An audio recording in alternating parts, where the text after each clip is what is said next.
Functions गुरुजी बड़े मंदिर में कराते हैं, आपको पता ही है। न्यू ईयर, शिवरात्रि, बैसाखी, गुरु पूर्णिमा, गुरुजी का बर्थडे।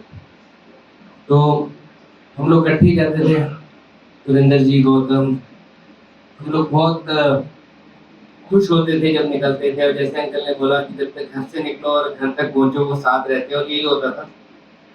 तो कई बार ऐसा होता था, हम सोचते थे जल्दी पहुंच जाए, फंक्शन के टाइम भी हम पहुंचते उसी टाइम पे पहुंचते थे। रास्ते में देर हो जाए, कहीं रुक जाए, गुरुजी का टाइम निर्धारित है। संगत जी, गुरुजी की जितनी बातें करो कम है।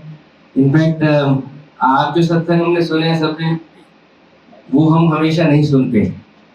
उसमें हमें जो गौतम कई बार कहता है कि हमें कुछ आगे भी चलना चाहिए, हम कब तक इसी में बैठेंगे। वो आज उस टाइप के सत्संग थे कि जिसमें हमें ये पता लगना चाहिए गुरुजी के साथ में रूहानी तौर पे कैसे जुड़ना है, और गुरुजी को हमें किस तरह, जैसे इन्होंने बताया, नंदी बन के,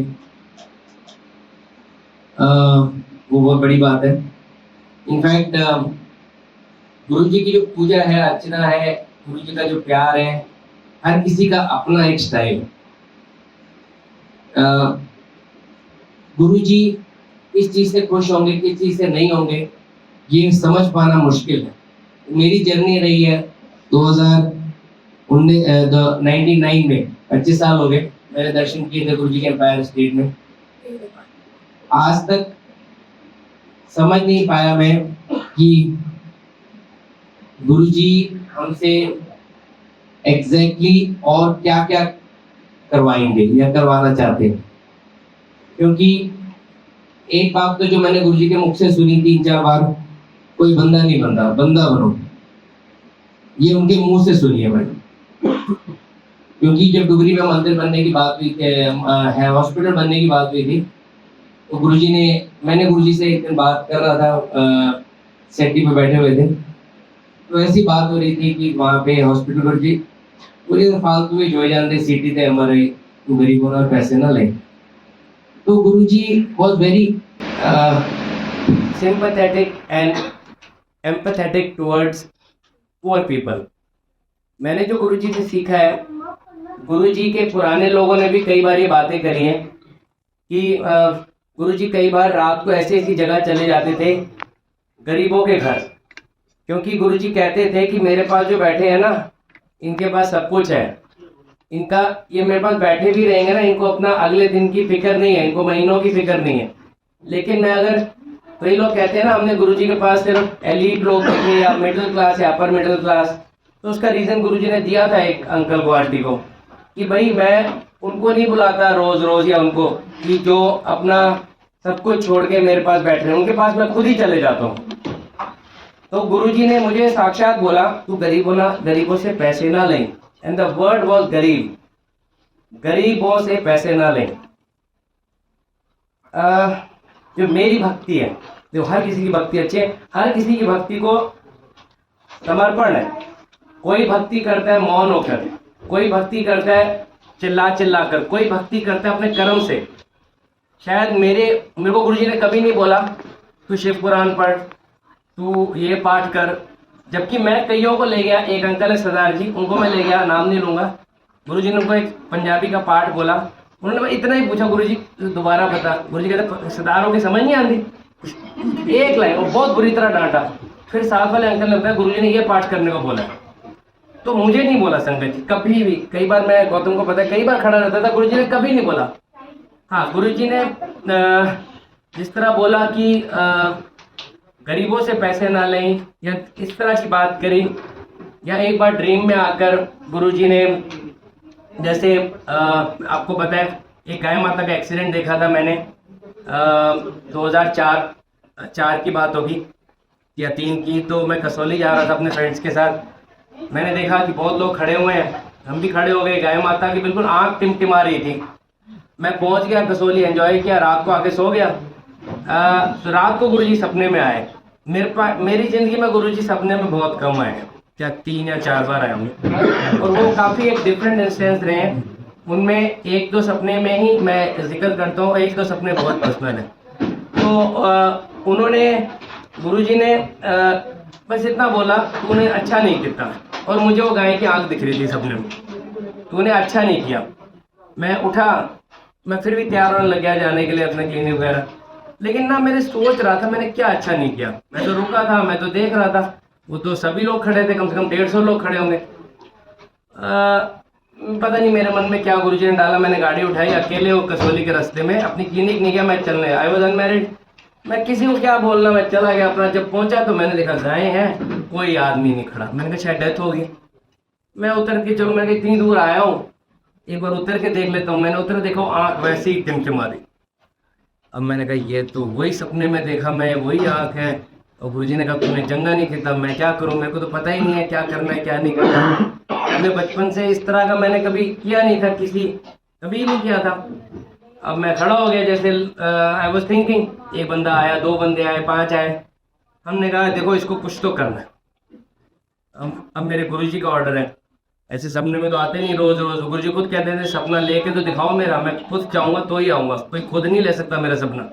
अब मैंने क्या करूँ, मैंने कोशिश करके 4-5 लोगों ने मिलकर ऑटो को रोका, वो नहीं रुका, टेम्पो रुका, हमने गाय माता को चढ़ाया, हम 40-50 इकट्ठे हो गए, वो सकेतरी गौशाला ले आया। मुझे तो गौशाला तक नहीं पता था कि कहाँ इलाज होता है। उसके बाद कई ऐसे इंस्टेंस आए, आज भी आते हैं, जब मैं इस चीज़ को मैं मानता हूँ कि गुरुजी ने मुझे बोला हुआ है। फॉर एग्जाम्पल मैं आज बद्दी सत्संग आ रहा हूँ सपोज, और मुझे रास्ते में गाय दिखी जिसको इंजर्ड है, तो मैं शायद ना हूँ, मैं उसको ठीक करके गौशाला पहुँचाऊँ और मैं अपने घर चल जाऊँ, शायद मेरा सत्संग हो गया। हुआ कि नहीं? हो गया।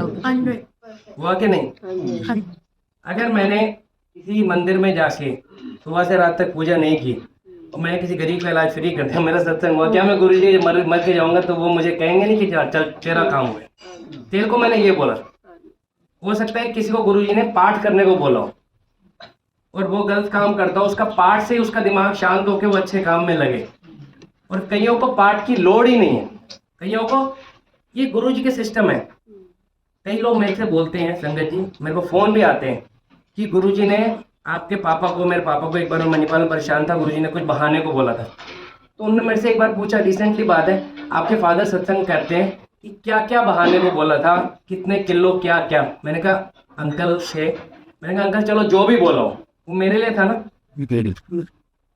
अगर मेरे को कैंसर है तो आपको सिर दर्द है तो मैं अपनी दवाई बोल दूँ आपको, वो क्या क्या हाल होगा। मैंने यही वर्ड बोले उनको। मैंने कहा अगर मेरे को किसी डॉक्टर ने कैंसर की दवाई दी है, आपको सिर दर्द है और आप मेरे से कर रहे हो कि आपको वो डॉक्टर बड़ा अच्छा है, वो जो आपको दवाई दी वो मुझे बताओ क्या उसके साथ क्या होने वाला है। हम लोग क्या कर रहे हैं, जो गुरुजी ने कह दिया we apply to all of us कि भाई हाँ ये गुरुजी ने डॉक्टर पुनीत को बोला है, ये हुआ है, अब हम भी ये बहाएंगे, हम ठीक हो जाएंगे। और वो नहीं जब होगा ना ठीक, तो बोलेगा यार ये क्या डॉक्टर पुनीत झूठ बोल रहे थे। वहाँ that the problem starts there.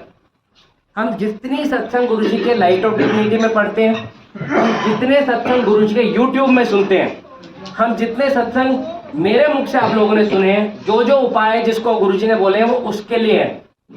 और इसका सीधा सा सॉल्यूशन मैंने क्या सुना, मैंने क्या सोचा। संजय जी अब ये मैं खत्म करता हूँ अपना सत्संग, ये समझने वाली बात है जिसका मैंने निष्कर्ष निकाला। वो क्या है, गुरुजी ने क्या सिस्टम चलाया। गुरुजी जब किसी को उपाय बताते थे ना तो उसको पास आके बुलाते थे, अकेले गुरबानी चल रही होती थी जोर जोर से, और उसको बताते थे ये करना है तूने। और गुरुजी कई बार जोर से बोलते थे चंगे काम किया करो, ए कर ले, ओ कर लो। जैसे मुझे जब बोला गरीबों से पैसे, जोर से, that meant for everything, everyone. That was a generalized message.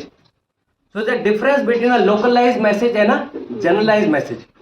अगर किसी की पर्टिकुलर प्रॉब्लम को दवाई दी गई वो उसके लिए है, क्योंकि हो सकता है अब गड़वी का है, गुरुजी ने जोर से बोलते थे, चमकने वाली गड़बड़ी, और किसी को धीरे से बोलते थे ये करना है, वहां जाना है, वहां जाना है। तो फिर राय अंकल को बोला वहां जाना है, वहां कसौली जाके वहां कूटने मसाले जो भी, वो उनके लिए है। अब हम हर कोई संगत में पढ़ के वो सारी चीजें करने लगते हैं, पहले तो पॉसिबल नहीं है, और उसके बाद अगर हमें रिजल्ट्स नहीं मिलेंगे ना, हम लोग क्या करेंगे यार, गुरुजी ने पुनीत के साथ कर दिया, गौतम के साथ कर दिया, मेरे साथ तो हुआ है, वी स्टार्ट ब्लेमिंग। तो द क्रक्स ऑफ भक्ति जो मेरे लिए है कि गुरुजी से प्यार करो, अच्छे काम करो, जो गुरुजी के बंदा बनो, भक्ति करो, पाठ करो, और अपनी भक्ति को ना इस तरह करो शुद्ध, जिसे कहते हैं कि गुरुजी, उससे मतलब ये है कि गुरुजी ने हमेशा एक चीज जरूर बोली है कि राइट हैंड से भी दान दो, लेफ्ट को ना पता लगे। अपनी भक्ति को ना बड़ा एक सटल वे से, हमेशा मैंने जो गुरुजी के जब मैं जाता था एम्पायर स्टेट, तो मैंने एक चीज जरूर नोट की थी, गुरबानी गुरुजी ऊंची ऊंची चलाते थे ताकि हमारी कंसंट्रेशन बने। इसीलिए जब भी हम भक्ति, चाहे हम 1 घंटा भी भक्ति करें, आधा घंटा, वो that should be concentrated towards Guruji. और हमें गुरुजी का प्यार अपने, ये नहीं है, एक बार मैं आपको बताता हूँ, मैं एक संगत को ले गया, मेरे चार्टेड अकाउंटेंट थे फादर के, उनके बेटे को, सेकेंड टाइम मैं उसको फिर ले गया, और वो उस दिन थोड़ा अनमना मन थे, शायद बात थी, तो गुरुजी ने जब दूसरी बार गया तो गुरुजी ने बोला अभी तो, क्योंकि उन दिनों क्या था, हफ्ते में 1 बार अलाउड था, ये बात की बात है, अगर 2 बार आना है हफ्ते में तो आप किसी नए को ले आओ, ये गुरुजी का रूल था, तो आ सकते हो। तो वो 1 हफ्ते पहले मैं उसको ले आया था, मैंने चालाकी करी, मैं दोबारा ले गया, मेरे लिए तो नया था, तो गुरुजी ने सीधा बोला तो ले आया सी, रास्ता तो दिखा, हाँ रास्ता तो दिखा देता जी। इसका मतलब मैं बिल्कुल शर्मिंदा हो गया। इसका मतलब हमें किसी को बार बार भी नहीं, कोई अगर वो कभी नहीं जुड़ा लड़का, आज भी नहीं जुड़ा, हमें किसी को अगर कोई नहीं जुड़ रहा ना तो आज जोड़ दो, कोई बात नहीं, उसके कर्म उसके साथ, आप जुड़े हो, जुड़ता है तो अच्छी बात, ये बहुत जरूरी गुरुजी ने सिखाया। गुरु पूर्णिमा इतना अच्छा फंक्शन है और इतनी अच्छे दरबार, मैं जाते जाते एक चीज़ ज़रूर बोलूँगा, ये credit to our students Gautam और सारी सेवादार जो सुबह से उठ के लंगर करना, हमारे लिए ये करना, सफाई करना, हम तो आते हैं जाते हैं, खा के थोड़ा सत्संग करके चले जाते हैं, बट जो इसके पीछे ये जो बच्चे काम कर रहे हैं ना, ये बहुत बड़ी बात है। वही ये तो 65 दिन चल रहा है गुरुजी का मंदिर, और ये कैसे हो रहा है, कोई बोल थोड़ी रहा है इनको, आजकल आपने बेटे को बोल के दिखा दो, बेटी को ये करना नहीं करते। This is all because of his miracle कह लो, मैजिक कह लो, कृपा कह लो, ब्लेसिंग कह लो, उनकी प्रेरणा कह लो, तो ये बनी रहे। हम प्यार करते हैं, हमारी औकात तो कुछ नहीं है, जोड़े रखते हैं। मैं तो उस दिन एक अंकल कह रहे थे मेरे को, मैं जाते जाते को बताया, तो मैंने बोला उनको कि डॉक्टर साहब हर संगत में सत्संग में पहुंच जाते हो, मतलब उनका मैसेज ये था, मैं इनफैक्ट कई बार नहीं भी जाता मैं, लेकिन क्योंकि मैं दिख जाता हूँ, उनको लगता है मैं हर बार चले जाता हूँ। मैं कई बार अब मुझे लास्ट सत्संग गए 10-11 दिन हो गए होंगे, लेकिन उनको ऐसा लगता है कि उन्होंने बोला आप तो डॉक्टर साहब हर बार आते हैं। मैंने कहा अंकल पहली बात तो ये है मैं हर में नहीं जा पाता, दूसरी बात ये मेरी कोई ये नहीं है कि मैं आता हूँ, अगर मैं सुबह बाथरूम में गिर जाऊँ, मेरी टांग टूट जाए, मैं नहीं आऊँगा 6 महीने, मैं नहीं आ पाऊँगा, मैं चाहूँगी तो भी नहीं आ पाऊँगा। कौन ला रहा है मुझे, वो ला रहे हैं ना, इसीलिए हम आ भी उनकी मर्जी से रहे, हम जा भी उनकी मर्जी से रहे, और जी चंगे काम कराते रहना। जय गुरु। तेरे बिना सुने कोई जज्बात ना, मेरे विच ऐसी कोई गल बात ना,